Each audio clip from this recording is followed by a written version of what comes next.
from the News Channel 5 Network. This is Que Pasa Nashville. Bienvenidos and welcome to Que Pasa Nashville. I'm your host, Christina Allen, and thank you for joining us today. My guest today is Nancy Youssef, who's the Chief Corporate Development Officer for Souls for Souls, one of the fifth largest nonprofit in Tennessee, I believe, that just got ranked, I think fourth or fifth. Fourth now. And Souls for Souls is, that's an amazing organization. Welcome and thank you for being here today. Thank you for having me. I'm so happy to be here. So, tell me a little bit about, I'm going to go with you, because what I know about you, you're Egyptian. Yes. You're Coptic Orthodox. Yes. You used to work at Genesco, which in international business, and I used to work at Genesco. Yes. So a lot in common. But you're very involved in the community, in your religion, as well as a leader in our global community. And I love seeing you places. And recently I saw you at a film called A Free Trip to Egypt. Yes. So kind of give me your story and what brought you to Nashville. Yeah. So 10 years ago, I was recruited by Genesco to come over and really help them start and grow their international business. And Genesco is a footwear company, Johnson & Murphy, yes. Dockers, they have Journeys, so many Journeys. Lids. Based here in Nashville. Based here in Nashville. Huge company off of Murfreesboro Road. It's a Fortune 1000 company, has been around since 1929, so it's a long time Nashville staple, headquartered here on Murfreesboro Road, like you said. And they had a need to grow. There was opportunity to take all of the brands overseas, and so I worked there for almost 8 years, helping them grow their business outside of the United States, anything outside of the United States. So whether we operated as a franchise or we opened our own stores or we had partnerships, whatever that was. And that's what really brought us to Nashville. Married with 2 kids. Okay. My husband teaches at Belmont and he's international business and strategy. So all global in our family. And his background is British and Syrian. I'm Egyptian 100%, like you mentioned. Wait a minute, and you speak 4 languages? 5 languages. 5 languages. Yes. Jeez, okay. Welcome to Nashville. Yes.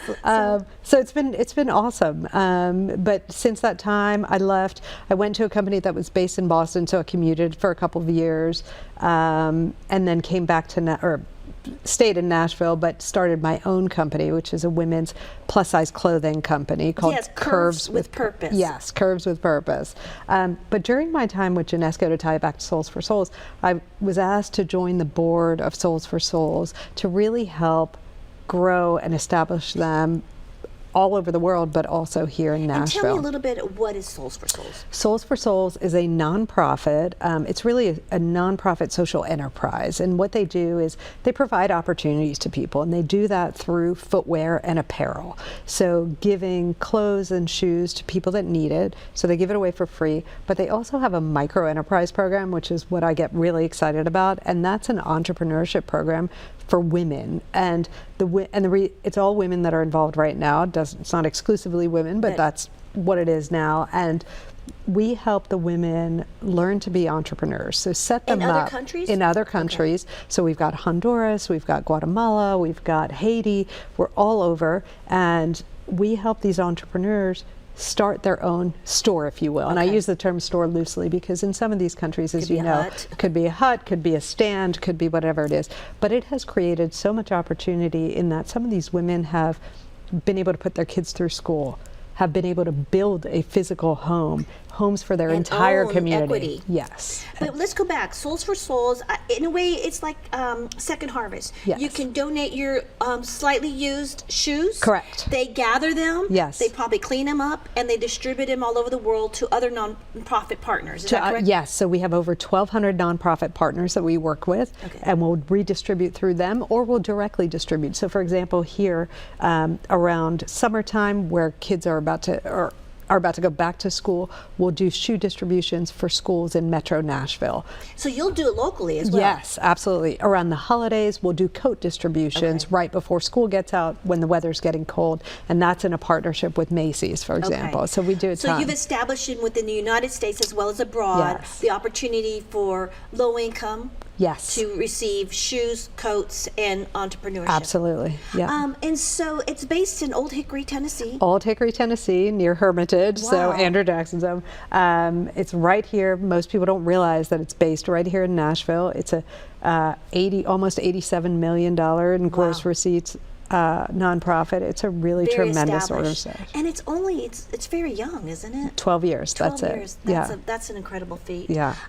So as we look at what you're doing there, do you see Nashville becoming more of a global community? I know you're involved with Sister Cities of Yes. Nashville, which is a global cultural exchange program. Yes.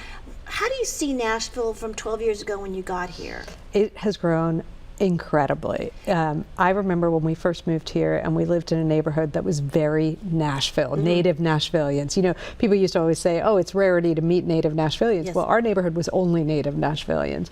And we were sort of the newcomers. And it was funny because we used to laugh and say, well, we're sort of the diversity in our school, right? Yeah. You know, in our own house, we're pretty diverse, but even within our school. But now, everywhere you look, I feel like because of the growth, because of the changes, and how much is going on in Nashville, there's so much diversity and so much But growth. you also, when you look at you, yes, your name Youssef, I Yes. can understand, but you know, you have curly hair, dark Yes. eyes, but it's the intellect that you bring to the table, your education, your work career, motherhood, I'm sure everything, Yeah. but your global mindset. Yes. And is what I see that's where I see Nashville growing as well. Yes. Yes, population, tourism, Yes. but mindset. Absolutely. You know, for me, Nashville's the longest place I've ever lived in my life. I was born in the United States, but we moved when I was 6 months old. I've grown up in Europe, lived in the Middle East, and some time in Asia. And so this is the longest place I've ever lived. Is this home? It's home, absolutely. My kids don't know anywhere Yeah. else. But, you know, I grew up in a family that really taught us, first of all, to be global, Yeah. in that, you know, everywhere we go, there are people of all kinds of denominations, backgrounds, whatever they are, and that's all we knew. We didn't know any different. And we're Egyptian at home, and we spoke Arabic all the time, and so that's where the languages came in. And So so let's go a little deeper. yeah, As I mentioned earlier, Coptic Orthodox. yes. Christian. It's the minority religion in Egypt. So Egypt is a population of nearly 95 million people.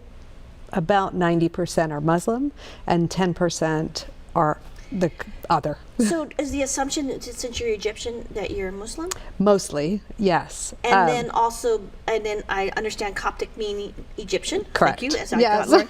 But we have a pretty large community here. 25,000 people, just about. Wow. Yeah. That are Egyptian Coptic Orthodox. Yes. Man, what a minority there. Yes. But that's a lot of. It's that's a huge lot numbers. of people. We have a huge community, and you know, part of the work and part of what I'm interested and excited about is Orthodox by definition means traditional, right? Whether it's Jewish Orthodox or Russian Orthodox or whatever it is very traditional. And I think what's exciting is when we come to different countries like the United States or here in Nashville, expanding the mindset, making it more global, and making sure that our communities all work together and we all grow together.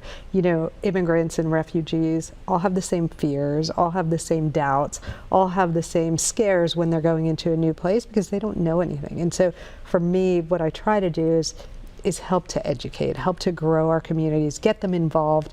There is a fear from the countries that we come from. You know, Egypt is a country, unfortunately, where we doubt the political system. Yeah. And so even as recent as voting, right? Most of our community may not go out and vote, but we try to educate on your voice does make a difference. There is an impact And there. I think being a minority within a minority Yes. within a minority Yes. in the South, where the natives are becoming a minority. Correct.